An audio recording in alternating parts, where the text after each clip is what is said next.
नमस्कार, स्वागत है आपका वी टाइम न्यूज पर और आपके साथ मैं हूं पहली चौहान। बढ़ते हैं खबरों की ओर।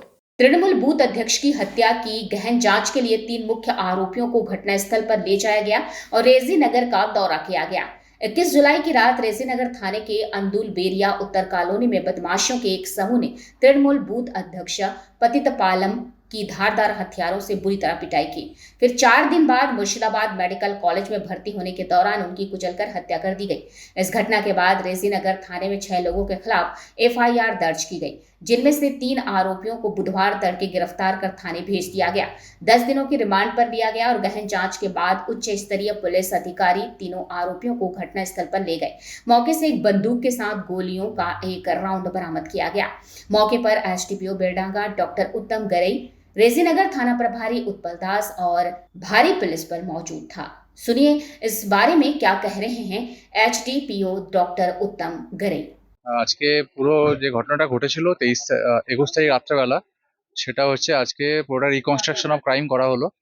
আমরা এখানে 3জন আসামি যাদেরকে ধরা হয়েছিল তাদেরকে আমরা রিমান্ডে নিয়ে আসি। লার্নেড কোর্ট 7 দিনের রিমান্ড দেয়। সেই রিমান্ড পিরিয়ডে আজকে তাদেরকে নিয়ে এসে পুরো ঘটনার আমরা পুনর্বিন্যাস করলাম এবং পুরোটা এন্টায়ার এটা ভিডিওগ্রাফি করা হলো। এখানকার গ্রামের মানুষ ছিল, তাদের সামনে পুরো ঘটনা তারা দেখিয়ে দিল, কিভাবে মার্ডার করেছিল, কোথায় কিভাবে মার্ডার করেছে, কি অস্ত্র দিয়ে মেরেছে, সেগুলো কোথায় রেখেছিল এবং কোন রোড দিয়ে তারা পালিয়ে যায়। এই পুরো ঘটনাটাই তারা পুরোটাই ডেসক্রিপশন করে এবং সেটা আমরা পুরোটাই ভিডিওগ্রাফি করা হয়। রিকভারি এখানে একটি আর্মস আছে, যে আর্মসটা বিজন ক্যারি করছিল। এছাড়া একটি লোহার রড, একটি শাবল আর একটি বাঁশের টুকরো, এই টোটাল 4টে জিনিস আমরা সিজ করেছি এবং এগুলো আমাদের প্রপার সিজার লিস্ট করা হয়েছে। এখানে যারা লোকাল উইটনেস ছিল তাদেরকে দিয়ে করানো হয়েছে।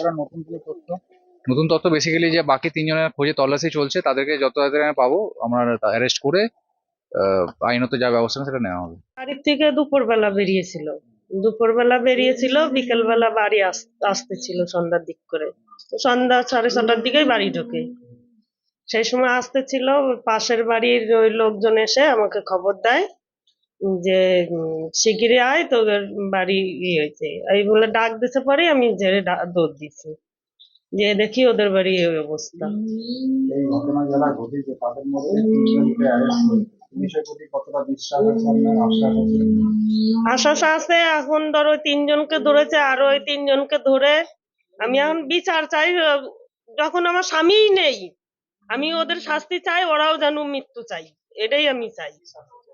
আমি ফাঁসি চাই, আমি 6জনেরই ফাঁসি চাই। যখন আমার স্বামী ছাড়া করে দিয়েছে, আমার ছেলে যখন বাবা ডাক দিতে পারবে না, আমি ওদের ফাঁসি চাই।